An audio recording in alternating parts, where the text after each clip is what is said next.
Amém. Amém. Amém. Glória a Deus. Aleluia. Senhor é bom. Senhor é bom, a misericórdia dele dura para sempre. Nós queremos... Tem um pequeno vídeo que eu quero que seja projetado. Cadê o pequeno vídeo de um encontro que nós, os homens, fizemos na Casa do Alt, na quinta-feira, e está aberto a todos os homens. Foi a nossa reunião de homens, escuta.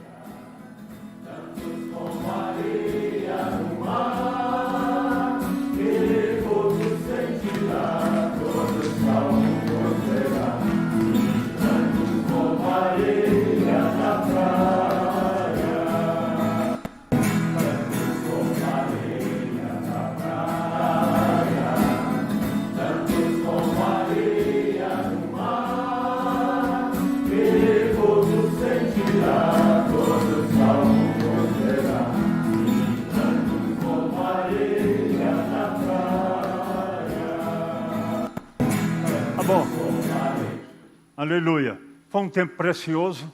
Alguns homens não puderam ir, tá? Talvez alguns nem tiveram o contato para estar, mas o objetivo é inserir você no grupo de homens da igreja. É sempre complicado esse negócio de grupo de WhatsApp. Tem gente que não gosta de mensagem, mas é o campo de comunicação. Reunimos os possíveis, foi um tempo precioso. Marcelo esteve lá, foi um tempo de graça. E, claro, reunimos, cantamos, comemos carne assada e muita conversa. Fomos bem acolhidos na Casa do Alt, da Rina. Foi um tempo de muita alegria no coração de todos. Então, próximo, você não pode faltar, viu? Você não pode faltar. Você que é homem, macho, machista, maduro e doce, vamos estar juntos lá nesse dia. Próximo encontro. Antes de ministrar a palavra, só para você refletir. A sorte é lançada no regaço, mas do Senhor procede a decisão. A sorte ou a eleição é feita na urna, mas do Senhor procede a decisão. Acalma o seu coração. Só isso. Só isso. Acalma o seu coração. Você não é dono do destino de nada. De nada. Acalma o seu coração para a glória do Senhor Jesus. O nosso tema hoje é compartilhando os nossos testemunhos. No domingo passado, a pastora Marta falou sobre criando um ambiente espiritual para compartilhar o Evangelho. E a forma mais prática que a gente tem, essas perguntas só no final, por favor.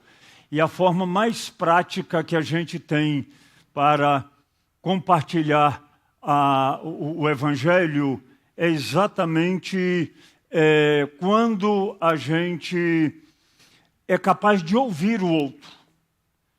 O ambiente espiritual, onde a pastora Marta trouxe, foi Jesus falando com a mulher samaritana. Isso é, Jesus ouviu a necessidade dela. Eu e você somos discípulos de Jesus. E a gente não está, onde está, em qualquer lugar, à toa. A gente tem propósito. Tem em qualquer lugar que eu estiver no ônibus, na rua, na padaria, em qualquer lugar, mantenha usar a palavra que o pastor Sérgio diz, o ouvido no vento. Porque o Espírito sopra onde quer. De repente alguém começa a falar alguma coisa, você presta atenção, fica ali olhando. E de repente, se a pessoa for empática a você, e ela está falando de alguma coisa, você se aproxima e diz, olha, eu escutei a sua história. Puxa vida, que lamentável. Sabe, eu sou discípulo de Jesus, eu posso orar por você? Uau!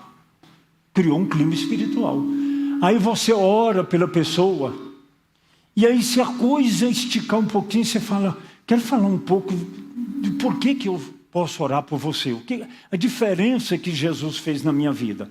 Então o clima espiritual abre a oportunidade para eu testemunhar, que é o nosso tema desta noite, compartilhando os nossos testemunhos.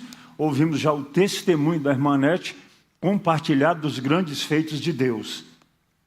O testemunho é um instrumento poderoso para levar as pessoas a desejarem a conhecer Jesus. O testemunho é um instrumento poderoso que leva as pessoas a desejarem conhecer Jesus. Ele escuta e diz, mas se Jesus mudou a vida da Anete, por que não pode mudar a minha? Se o Jesus falou na vida do outro... Irmãos, e a história do cristianismo, nós temos a irmã Anete, como dizer assim, num contexto familiar, religioso, tudo, caminhando, Deus foi lá e fez transformação. Agora tem gente, irmão, que vive num mundão terrível, na bagaça, e Deus vai lá e muda a história deles e faz coisas extraordinárias. Então não existe ambiente nesse mundo onde Deus não possa transformar pessoas. Do religioso certinho, ajeitado ali, ao pior dos pecadores, ao mais depravado dos homens e mulheres, Deus pode mudar a história de cada um deles. Nessa mensagem, veremos alguns motivos pelos quais devemos compartilhar o nosso testemunho. Foi falado aqui a história do pastor Valgenot, minha ilustração inicial começa com uma história que eu ouvi dele. Ele contou para nós e aí é bom quando você tem alguém que é referência na história do Evangelho. O pastor Valgenot é referência na história do Evangelho, na minha vida, a vida de muita gente. Tem muita gente que jamais esquece aquela vez que ele desenhou um vaso assim, no testemunho desenhou no quadro assim, o vaso sendo quebrado, diz, quando a gente é quebrado, o que sai lá de dentro é o que a gente é. Quem não se lembra disso nos estudos bíblicos dele? Didático. E um dia ele contou uma história para nós, de um homem que, visitando uma tribo na África, chegou lá e encontrou lá o antigo, o chefe da tribo lá, agora não mais com os ritos tradicionais lá, mas cantando o hino, falando de Jesus. E aquele homem disse, eu me admiro como vocês, de uma tradição histórica e tudo, agora deixa todo esse tradicionalismo da fé, da tradição africana, para agora estarem cantando hinos a Jesus. Diz que enquanto o homem ficava azucrinando aquele líder de tribo, ele ficava assim olhando para uma pedra e apontando assim. E aí, depois que o camarada terminou, ele disse, você terminou de falar? Terminou. Agora você está vendo aquela pedra grande ali no centro da aldeia? Ele estou. Pois é, aquela pedra ali era a pedra onde a gente esmagava a cabeça das pessoas que vinham aqui na nossa tribo, que não eram nossos amigos, que não eram conhecidos nossos. E depois a gente comia a carne deles. Depois que Jesus entrou aqui, nós nunca mais esmagamos a cabeça de ninguém e nunca mais comemos os nossos semelhantes. Aí você está vivo hoje porque Jesus chegou primeiro. Então, são testemunhos que mostram a virada da chave. E aí os mais antigos cantavam assim, desde o dia em que aceitei Jesus, a minha vida se transformou. Então, alguma coisa muda na nossa vida. E o testemunho não é nada mais e nada menos do que o contar aquilo que a irmã Anete falou. A experiência do encontro com Jesus. Então, conhecer a Jesus implica em mudança de vida. O chefe da tribo que eu digo. Então, quando você vai para Atos 4, versículo 20, você encontra os discípulos falando assim, depois de serem presos, depois de serem escorraçados por terem curado um coxo em nome do Senhor Jesus, e aí eles foram presos e açoitados, e aí disseram o seguinte, aí foram soltos, porque não existia como mantê-los presos. Aí eles disseram o seguinte, nós não podemos deixar de falar daquilo que vimos e ouvimos. Daquilo que vimos e ouvimos. Então, o que é um testemunho? Um testemunho é um depoimento que uma pessoa faz diante dos outros sobre algo que ela viu, ouviu. É a declaração de alguém comprovando a veracidade daqueles fatos. Eu estava lá, eu vi, eu escutei, eu experimentei, aconteceu comigo. Então, o testemunho é isso. Então, o testemunho não é uma defesa de uma tese. Testemunho não é uma defesa de uma hipótese. Não, testemunho é contar a história, aquilo que eu vi, aquilo que eu experimentei, aquilo que eu conheci, aquilo que aconteceu comigo, aquilo que, de fato, eu tenho como provar. Eu tenho como provar. Então, Pedro e João estavam saindo do cárcere e disseram isso. Olha, nós não podemos deixar de falar. Porque foi dito para eles, agora tem que parar. Está proibido falar em nome de Jesus, porque senão vocês vão ser presos, vão ser aceitados novamente.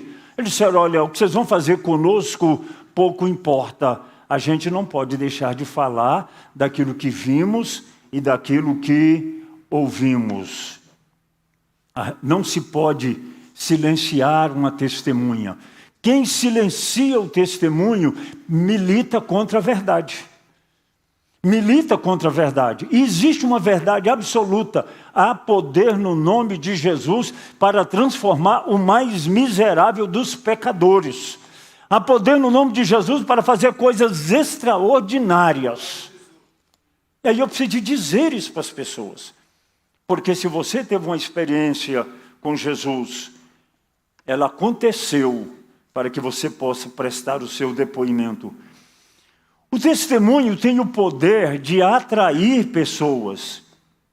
João 4:42, foi o texto que a pastora Marta fundamentou a mensagem dela no encontro passado, no domingo passado, diz exatamente isso. Olha, mulher, já não é mais por causa do que você falou. Então não é mais por causa daquilo que o Valgenor falou. Não é mais por causa daquilo que alguém disse. É agora porque Deus entrou no coração da Nete e acabou. Não é o resultado do outro. Então tudo começa quando alguém fala. Então aquele pessoal de Samaria disse para a mulher, não é mais por causa do seu testemunho.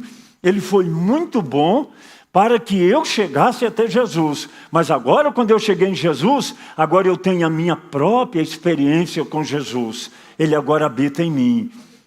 Então é isso que o testemunho faz. O testemunho tem o poder de atrair as pessoas para Jesus. Então compartilhe Jesus. Compartilhe Jesus. E aí as pessoas vão se sentir atraídas por Jesus, porque eles viram e ouviram de você aquilo que Jesus fez na sua vida. O que Jesus fez na minha vida tem propósito comigo e com as pessoas do meu relacionamento. Aquilo que Jesus fez na minha vida tem propósito comigo e com as pessoas do meu relacionamento. Por onde eu passo, tenho o dever de exalar o Jesus que habita em mim. E isso precisa acontecer de forma graciosa. Daqui a pouco nós vamos falar sobre isso. Então, testemunhar é um privilégio nosso. E aí, o que a gente precisa? Olhando que o testemunho, às vezes, é um desafio testemunhar. Nós vivemos em um contexto que é muito fácil testemunhar. Não é proibido falar de Jesus no nosso contexto. Não é proibido falar de Jesus em qualquer lugar. Então, o que tem acontecido? A gente precisa, então, usar essas oportunidades que nos são dadas. Ontem, por exemplo, o pessoal distribuindo santinho, eu entrei numa loja, tinha um monte de... Eu falei, rapaz, tem muito nome aqui. Puxei minha carteira e falei assim, rapaz, eu tenho um nome aqui, um nome acima de todo nome para você votar nele. Vota como Senhor. Já entreguei, já deixei, falei assim, esse é meu candidato, entendeu? Irmão, esteja atento a isso. Deus cria as oportunidades, e aí você faz isso com simpatia. Eu não critiquei ninguém, só falei que eu tinha também um nome para colocar naquele monte, mas era um nome que era acima de todo nome. E deixei lá o meu folheto com 3 pessoas que estavam no balcão. Olha que coisa extraordinária. Mas existem contextos, que é o texto de Apocalipse, capítulo 2, versículos 12 e 13. Existem contextos que às vezes é difícil compartilhar Jesus. Tem momentos na história, e a Nicarágua hoje é um desses lugares. Falar de Jesus na Nicarágua hoje é colocar a sua cabeça a prêmio,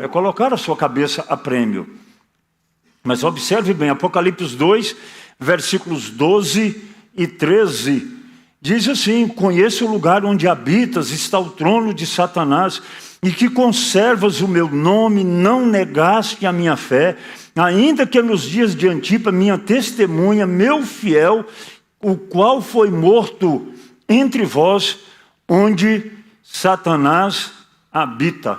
Então existem contextos que você chega que é um peso espiritual, que é uma carga espiritual, contexto de perseguição, contexto de perturbação, contexto de angústia. E aí a gente precisa estar cheio do Espírito Santo e de graça de Deus, porque não importa o lugar onde você está, a luz resplandece nas trevas. É no pior lugar. Você chega lá e as coisas são diferentes porque você chegou ali. Então existem ambientes marcados por circunstâncias difíceis, marcados por atuação de Satanás. Existem famílias que vivem perturbadas. Existem famílias que você tem gente possessa dentro das casas, lutando. Mas você chega lá, em nome do Senhor Jesus, não é você, é Jesus. Chega lá em nome do Senhor Jesus e começa a falar, começa a cantar. Há poder, sim, força e vigor neste sangue. Deixa Jesus operar. De Jesus há poder, sim, no bom salva. E deixa Deus ir desfazendo as obras das trevas. Para isso Jesus se manifestou, para desfazer as obras do diabo. Repita comigo: para isso Jesus se manifestou, para desfazer as obras do diabo. Então, tem lugares, tem momentos que às vezes você testemunhar de Jesus, você vai ser constrangido, você vai ser discriminado.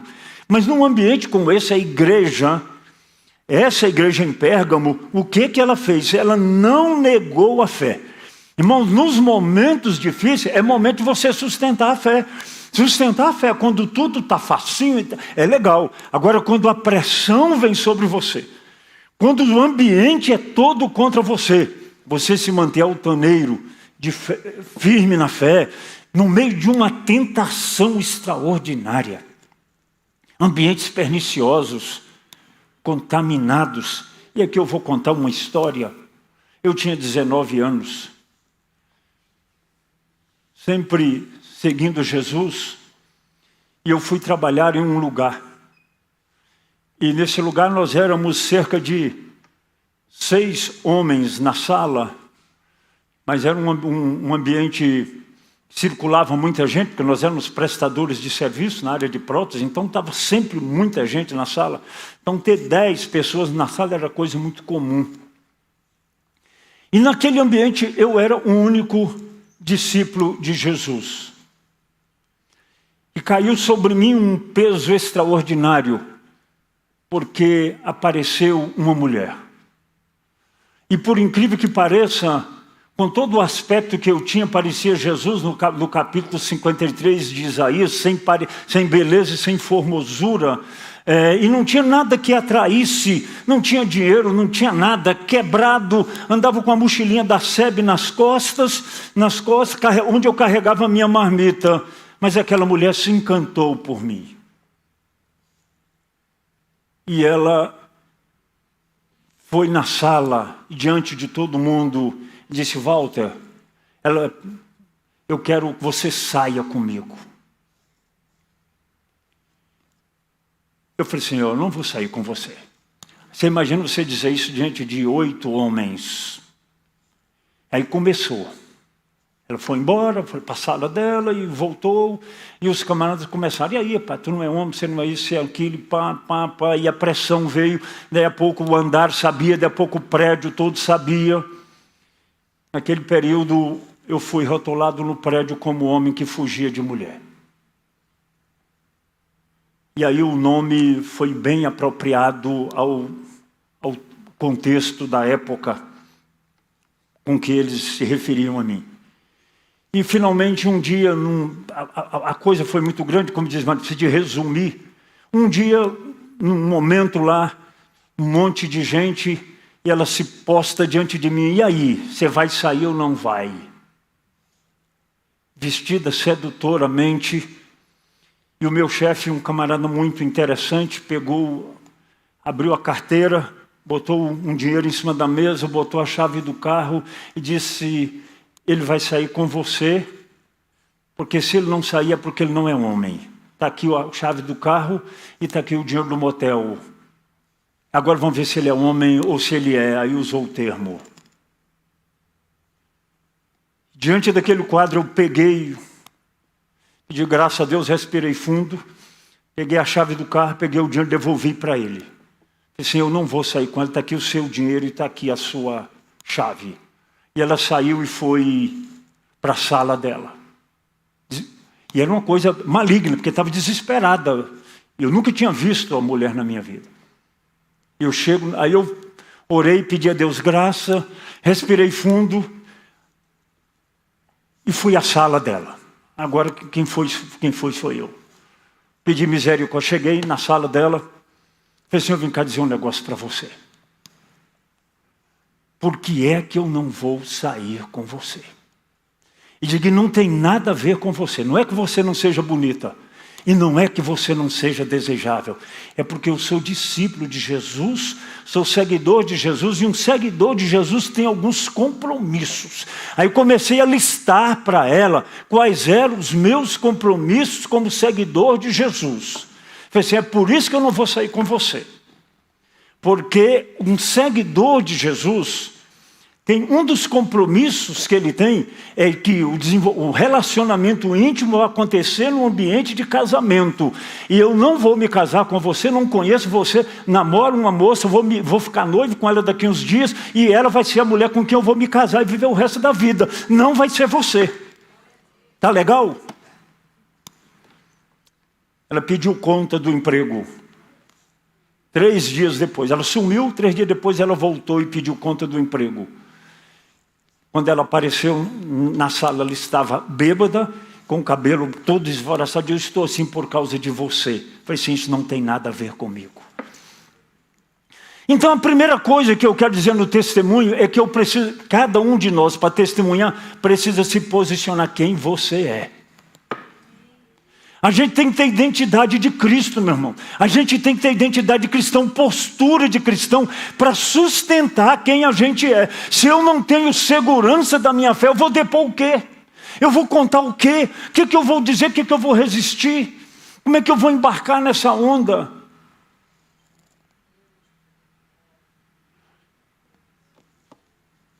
Uma boa mensagem para todos nós, com especialidade aos jovens que me ouvem no dia de hoje. 2 anos depois eu estou andando debaixo do elefante branco e escuto uma voz me chamando: Walter, Walter, Walter. Digo: Walter, sou eu.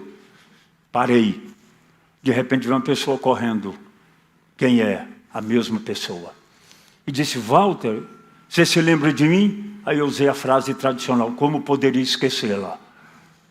Aí ela: você ainda é o mesmo? Eu falei: sim, o mesmo. Ela: então tchau, sumiu. Então, meus irmãos, é uma questão seguinte: você ainda é o mesmo?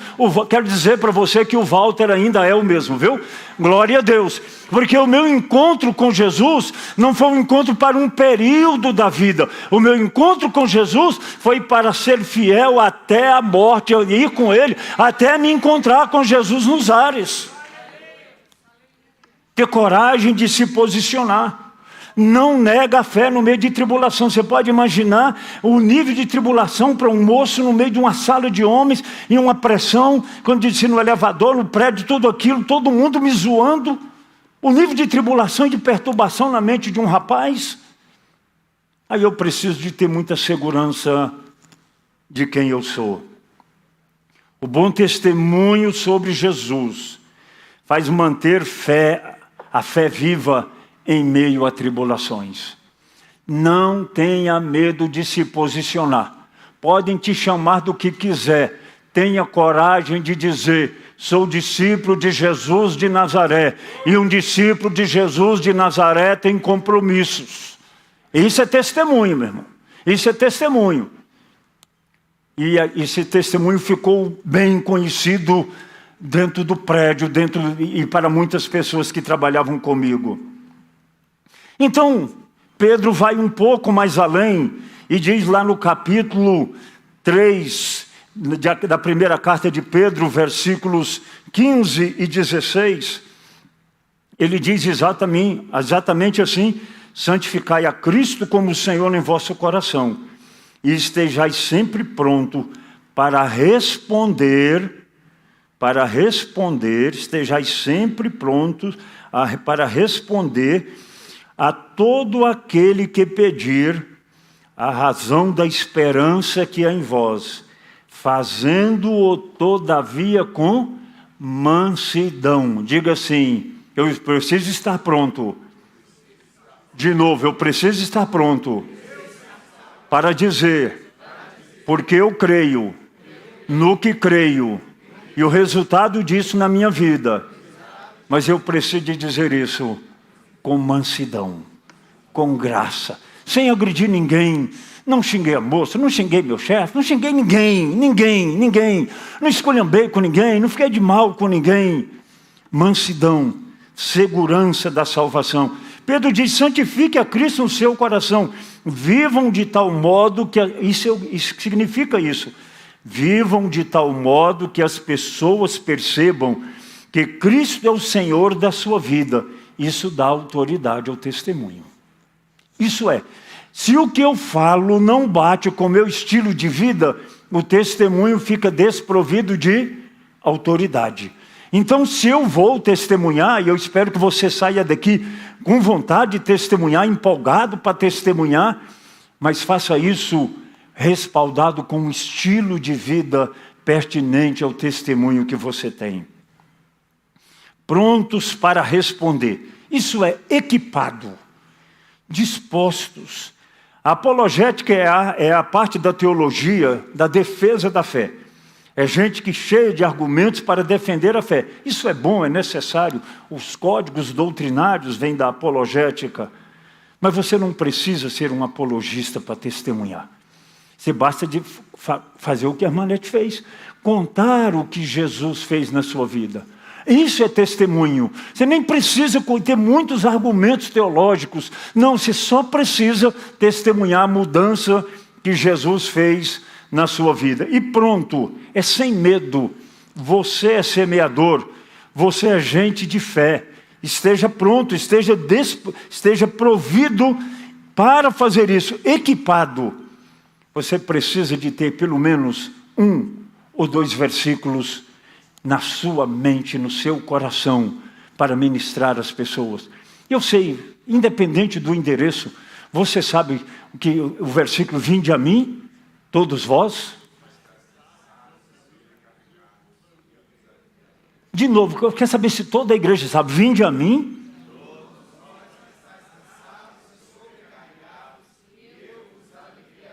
Você imagina, você encontra uma pessoa dizendo: minha vida está muito difícil, você chega assim: olha, Jesus disse que Ele pode aliviar o seu fardo se você vir a Ele, e eu posso orar por você. Pronto. Eu espero que você saiba João 3,16 também, claro, né, que você sabe, né? Só para testar, Evaldo, fica de pé e fala para a igreja todinha, Evaldo. Sem ler, Evaldo, na mente, assim.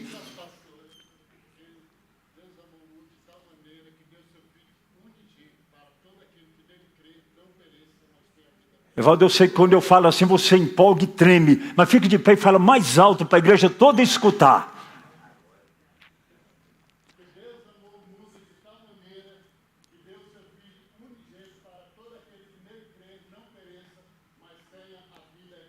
Aleluia. Irmão, você sabe dizer para a pessoa: Deus ama você. Não tem ninguém, meu irmão, que vivendo uma situação miserável, desgraçada, se sentindo desvalorizado, que você chega e fala: rapaz, Deus ama você. E a prova disso é que Ele enviou Jesus para salvar a sua vida. Glória a Deus. Glória a Deus. Faça isso com mansidão, sem arrogância. Sabe quem eu sou, rapaz? Eu sou pastor da Assembleia de Deus, por isso que eu vou dizer que... Não, meu irmão. É com mansidão. Sabe por que com a mansidão? Sem arrogância. Porque o que você é e eu sou, não é por nós mesmos, nós somos frutos da graça e da misericórdia dele. Nós não somos melhores do que ninguém, a gente é o que é, porque a misericórdia e a graça nos alcançou. Tira a graça e a misericórdia da minha vida e da sua, que a bagaça está aí para todos nós. Nós somos frutos da graça e da misericórdia. Então chegue com amor, não chegue com ar de superioridade, não chegue com ar de arrogância, chega com mansidão, chega com acolhimento, chega com graça, chega com respeito, escute a pessoa e ministra na vida dela. Muito bem, queremos terminar agora pensando que quem encontra Jesus tem a sua vida transformada e testemunha aos outros a vida que Jesus deu para ele novamente. E agora eu vou dar uma chance para você. Quero 3 perguntas projetadas aqui para mim agora, por favor. Projeção das 3 perguntas. Ou 3 frases que nós vamos fazer agora. Agora nós vamos desmanchar isso. Vamos fazer grupos de 6. Vamos fazer grupos de 6 e pelo menos 2 pessoas ou 3 em 10 minutos. A Armanete gastou 10 para o testemunho dela, mas então 2 pessoas no máximo vão testemunhar. Tem 10 minutos para você compartilhar essas 3 perguntas. Põe as 3 ao mesmo tempo, por favor, se possível for. Vamos lá, começa a desmanchar as cadeiras aí, elas são soltas. Pode misturar aqui, pode vir para frente aqui. Desmancha as cadeiras, grupo de 6. Faz um círculo aqui, Evaldo. Seja proativo, faz um círculo, faça círculos aí no meio da igreja. Pode sentar, porque vai demorar um pouquinho, tem problema. Depois o culto termina com as cadeiras desorganizadas mesmo, não tem problema nenhum. É momento de testemunho. Solta as cadeiras, solta, elas foram feitas para soltar.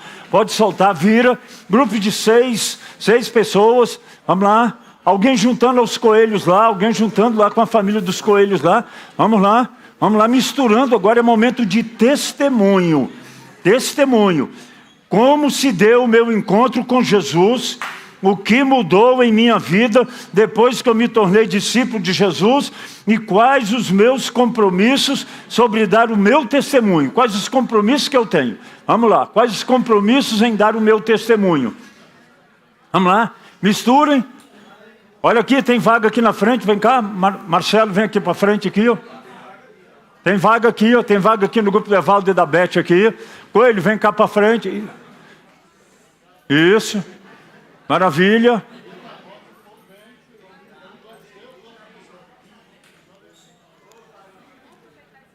Pronto. Isso, não deixa o grupo ficar muito... Gente, olha, as perguntas estão aí.